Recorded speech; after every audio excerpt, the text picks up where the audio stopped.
آمین کے لیے باعث بشریت ہونا اور باعث نورانیت ہونا، یہ موضوع ہے آج۔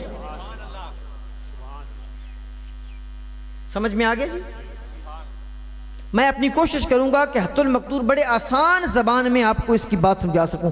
جہاں پنجابی کی ضرورت پڑے گی ہم پنجابی بھی بولیں گے انشاءاللہ، جہاں عربی کی ضرورت پیش آئے گی ہم عربی کے ریفرنس بھی دیں گے، جہاں ذوق کے لیے فارسی کے اشعار ضروری ہوں گے وہاں آپ کے گوشے گزار فارسی بھی کریں گے۔ لیکن چونکہ اردو ہماری قومی زبان ہے اور پنجابی ہماری مادری زبان ہے، زیادہ تر گفتگو کا سلسلہ پنجابی اور اردو میں جاری رہے گا۔ جہاں ریفرنس کی بات ہوگی وہاں ظاہر ہم عربی کا ریفرنس دیں گے۔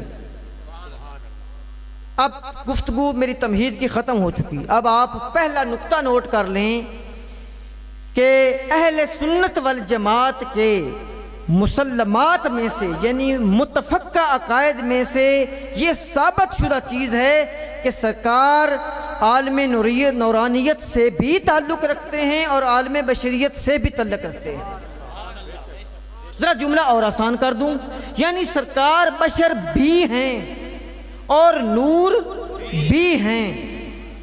نہ تو کوئی بشر کی نفی کرے کہ آپ بشر نہیں ہیں معاذ اللہ، اور نہ ہی کوئی نور کی نفی کرے کہ معاذ اللہ آپ نور نہیں ہیں، چونکہ العیاذ باللہ مکمل طور پر مطلقاً بشر کی نفی کرنا بھی کفر ہے، جیسا کہ ہم ابھی ثابت کریں گے۔ اور اسی طرح ہی جس طرح بشر کی نفی کرنا کفر ہے، اسی طرح مطلقاً نور کی نفی کرنا بھی کہ نور نہیں ہے یہ بھی کفریہ جملہ ہے۔ بات سمجھ میں آ گئی؟ دوسرا نقطہ سن لیں، بڑا آسان، یہ نقطہ سمجھ میں آ گیا، یہ آپ نے ہمیشہ یاد رکھنا ہے۔ کبھی بھی کسی کے ساتھ بحث میں نہیں جانا کہ نہیں جی نہیں آپ بشر نہیں آپ نور ہیں، نہ آپ بشر بھی ہیں اور آپ نور بھی ہیں۔ بشریت اللہ نے آپ کو اس لیے عطا فرمائی کہ آپ عالم بشریت کو فیض دے سکیں۔ بشریت اللہ تعالیٰ نے اس لیے عطا فرمائی کہ آپ عالم بشریت کو فیض دے سکیں، اور نورانیت اس لیے عطا فرمائی کہ آپ عالم نورانیت سے فیض لے سکیں۔ بندے اور خدا کا تو کوئی مقابلہ ہی نہیں، بندے کی تو مجال ہی نہیں۔ کسی کھیت کی کیا مجال ہے کہ وہ سمندر سے پانی حاصل کرے؟ ہمیشہ رستے میں کچھ نہ کچھ دریا، کچھ نہ کچھ نہریں، کچھ نہ کچھ ندی نالے آتے ہیں، تب جا کے ہماری زمینیں سیراب ہوتی ہیں۔ حضور نبی علیہ السلام اللہ اور اللہ کے بندوں کے درمیان واسطہ ہیں، جو اللہ سے نور کا فیض دیتے ہیں اور بشریت کو فیض دیتے ہیں۔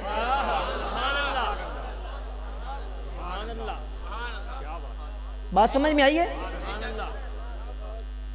انشاءاللہ ابھی تھوڑی تھوڑی اگر بور بھی ہوئی نا تقریر، تو جب آگے تھوڑی تھوڑی چلے گی تو بڑا مزیدار موضوع ہو جائے گا۔ آپ عبد بھی ہیں، عبد، عین با دال، عبد بھی ہیں، عبد مکرم ہیں، اور بشر بھی ہیں، اور رسول بھی ہیں، اور نور بھی ہیں۔ حضرت اکبر وارثی نے کہا تھا حلیمہ یہ بید کھلا نہیں، یہ مقام چونو چرا نہیں، تو خدا سے پوچھ وہ کون تھے تیری بکریاں جو چرا گئے، کہیں حسن بن کے قبول میں، کہیں رنگ بن کے وہ پھول میں، کہیں نور بن کے رسول میں وہ جمال اپنا دکھا گئے۔ نعرہ رسالت، وہ آیتوں سے مشکبو جمال حق کے روبرو وہ منہ بمو پیمبری، نعرہ رسالت۔ اب دوسرا نقطہ سن لیجئے کہ عبد اور بشر ہونا رسول کی ضد نہیں ہے۔ رسول بشر ہو سکتا ہے، بشر رسول ہو سکتا ہے، رسول عبد ہو سکتا ہے، عبد رسول ہو سکتا ہے، ان میں کوئی نفی نہیں ہے۔ دراصل یہاں بشر کیوں کہا گیا؟ یہ جو مشہور آیت ہمارے مخالفین ہمیں پیش کرتے ہیں یا جن کی نظر بشریت پہ اٹک گئی ہے، وہ جو کرتے ہیں کہ سرکار نے خود فرمایا قل انما انا بشر مثلکم، کہ میں تمہاری طرح کا ایک بشر ہوں۔ تو یہ سن لیجئے کہ اللہ نے یہ کیوں فرمایا اور سرکار نبی علیہ السلام نے یہ کیوں کہا۔ آپ نے اس لیے کہا چونکہ جو مشرکین تھے، مشرکین عرب، مکہ کے مشرکین، وہ دراصل عبد اور بشر کہہ کر رسول کی نفی کرتے تھے، اس لیے اللہ تعالیٰ نے فرمایا کہ کہہ دو کہ میں ہوں تو بشر مگر ہوں رسول۔ میں ہوں تو عبد لیکن ہوں رسول. تمہاری یہ بکواس یہ بالکل سننے کے لائق نہیں ہے کہ کوئی جو ہے عبد اور بشر رسول نہیں ہو سکتا. رسول عبد اور بشر ہی تو ہوتا ہے. اس لیے سرکار نے فرمایا قل انما انا بشر مثلکم، میں تمہاری طرح کا ایک بشر ہوں اس لیے کہ تمہیں فیض دے سکوں. انما الہکم الہ واحد، اور تمہارا میرا خدا ایک ہے. جی قل انما انا بشر مثلکم، درمیان میں ایک آیت میں نے چھوڑی تھی اور جان کے چھوڑی تھی، وہ تھوڑا سا آگے جا کر آپ بیان سنیں گے. میں نے اسی لیے کہا کہ تمہارا میرا ناطہ یہی ہے کہ جو خدا تمہارا وہی میرا ہے، باقی کوئی علاقہ نہیں. جس طرح وہ کسی شاعر عام شاعر نے کہا نہ تھا کہ اب تو اس سے جو تعلق ہے تو فقط اتنا ہے کہ تمہارا خدا ہی میرا خدا ہے. صرف خدا جو ہے وہ لازوال ہستی ہے، وہ محمد رسول اللہ کا بھی خدا ہے اور مشرکوں کا بھی خدا ہے، کافروں کا بھی خدا ہے اور مومنوں کا بھی خدا ہے، جمادات کا بھی خدا ہے اور نباتات کا بھی خدا ہے. جی اب اس آیت کے ذرا تفسیری مقاصد میں جاتے ہیں. علامہ غلام رسول صاحب آپ سن رہے ہیں، مولانا اصغر علی صاحب اور تمام مشائخ عظام اور پیران عظام اور علماء کرام جتنے بھی محفل میں تشریف فرما ہیں، سب کے سامنے مجھے اپنے علم کی برتری کا کوئی ناز نہیں ہے. صرف عوام الناس کو سبق پڑھانا مقصود ہے آپ لوگوں کو، اور علماء کرام کو اور مشائخ عظام کو سبق سنانا مقصود ہے. ان کے سامنے میری کوئی بڑی بات نہیں ہے. بڑے بڑے علماء کرام بیٹھے ہیں، مجھ سے بڑے بڑے علماء کرام بیٹھے ہیں. ہو سکتا ہے ممکن ہے کہ یہ اللہ کی شان ہے جس کو جتنی دے میرے اساتذہ کرام بھی مجمع میں بیٹھے ہوں، تو مجھے اپنی کسی برتری کا کوئی ناز نہیں ہے. اب ہم چلتے ہیں کہ آیت شروع ہو رہی ہے. یہ تھوڑا سا آیت پہ رکیں گے، مولانا ظفر اقبال صاحب آیت پہ تھوڑا سا رکیں گے. قل انما انا بشر مثلکم، اس میں نے صرف آپ کو ایک قل پہ روکنا ہے. قل کی میں پہلے بھی بڑی تفسیریں بیان کر چکا ہوں سابقہ ادوار میں بھی. اب ایک نئی تفسیر سن لیں کہ قل کہا جاتا ہے ہمیشہ جواب کے لیے. قل ہمیشہ کہا جاتا ہے جواب کے لیے، اور جواب بھی جب دے کوئی رہا ہو دلوا کوئی رہا ہو. جواب بھی وہ جو دے کوئی رہا ہو دلوا کوئی رہا ہو. مشرکوں نے سوال کیا جی آپ کون ہیں؟ آپ تو بشر ہیں اور آپ تو عبد ہیں، آپ رسول کیسے ہو گئے؟ تو اللہ نے فرمایا محبوب اب تیرا کام نہیں، جواب میں دیتا ہوں. قل تو ان کو کہے انما انا بشر مثلکم، میں تمہاری طرح کا ہی ایک بشر ہوں. یوحا الیہ، صرف میری طرف وہی آتی ہے. انما الہکم الہ واحد، حالانکہ تمہارا اور خدا میرا ایک ہی، جو تمہارا خدا ہے وہی میرا خدا ہے. قل ہمیشہ جواب کے لیے آتا ہے. یعنی سادہ لفظوں میں سنیے، پنجابی میں سنیے کہ جو مشرکہ نے سوال کیتا کہ جڑا رسول ہے وہ عبد اور بشر تا رسول ہو نہیں سکتا، تو اللہ نے فرمایا محبوب چپ، ہن جواب تو نہیں دینا، جواب اسی دیں دینا. پھر فرمایا قل انما انا بشرکم، محبوب اب ان کو کہہ دو، جواب دے دو میری طرف سے کہ میں تو صرف رسول ہوں اور بشر ہوں، تمہاری طرح کا بشر ہوں. یہ ہمیں تو یاد رکھیے قل ہمیشہ جواب کے لیے آتا ہے، اور جواب بھی وہ جو دینا کسی نے ہو دلوانا کسی سے ہو. دے خدا جواب رہا ہے اور دلوا مصطفیٰ سے رہا ہے، حالانکہ خود بھی جواب دے رہا ہے. اور دوسرے جو علماء کرام بیان کرتے ہیں، چلتے جائیں.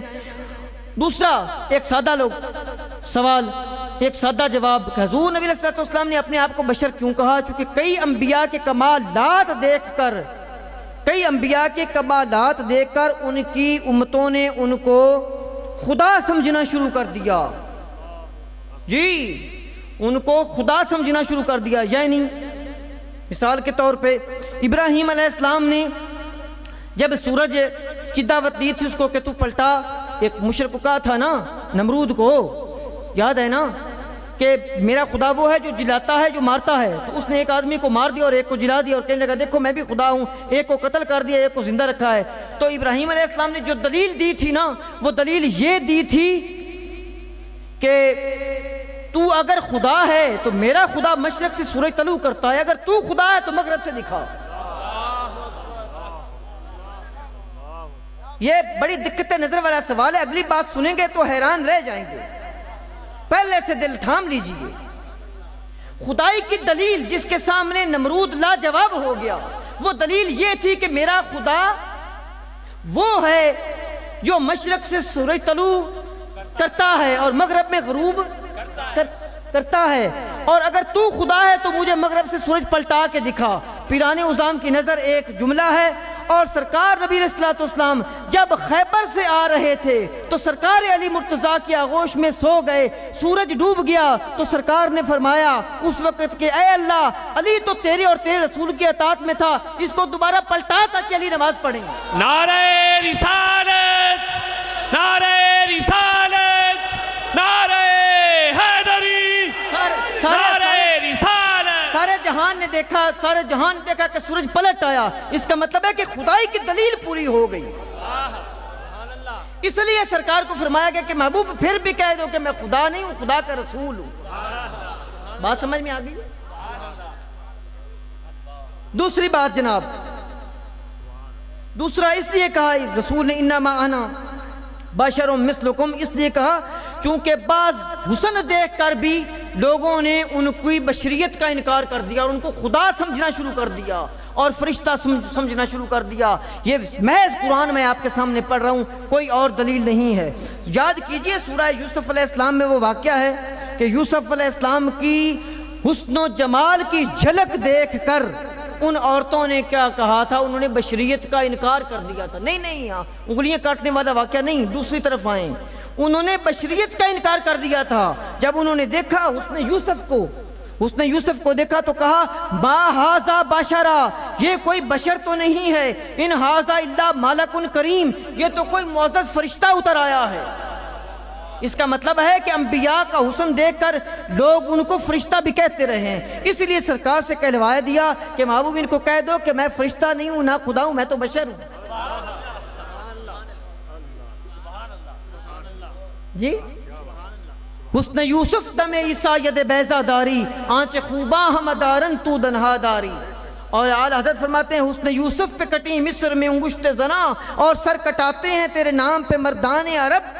اس لیے سرکار کو کہا گیا کہ حضور کہہ دیجئے، اے میرے محبوب کہہ دیجئے، نہ میں فرشتہ ہوں نہ میں خدا ہوں، میں تو اللہ کا رسول ہوں۔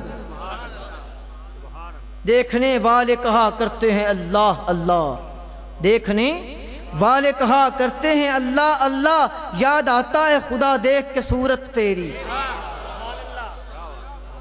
عزیر کے حضرت سیدنا عزیر علیہ السلام ذکر ہے نا، جو 100 سال تک مرے پڑے رہے تھے، فوت ہو گئے تھے اور باہر پڑے رہے تھے، اور 100 سال بعد پھر زندہ ہو گئے تھے، اور ان کے گدے کی اور ان کا کھانا پینا سب کچھ گل سڑ گیا، ٹھیک ہے، پھر زندہ ہو گئے۔ جب پھر زندہ ہو گئے تو پھر مشرکین نے کہا کہ ایسا بھی کوئی بندہ ہے جو مر کر زندہ ہو جائے، یہ بندہ نہیں، یہ خدا ہے۔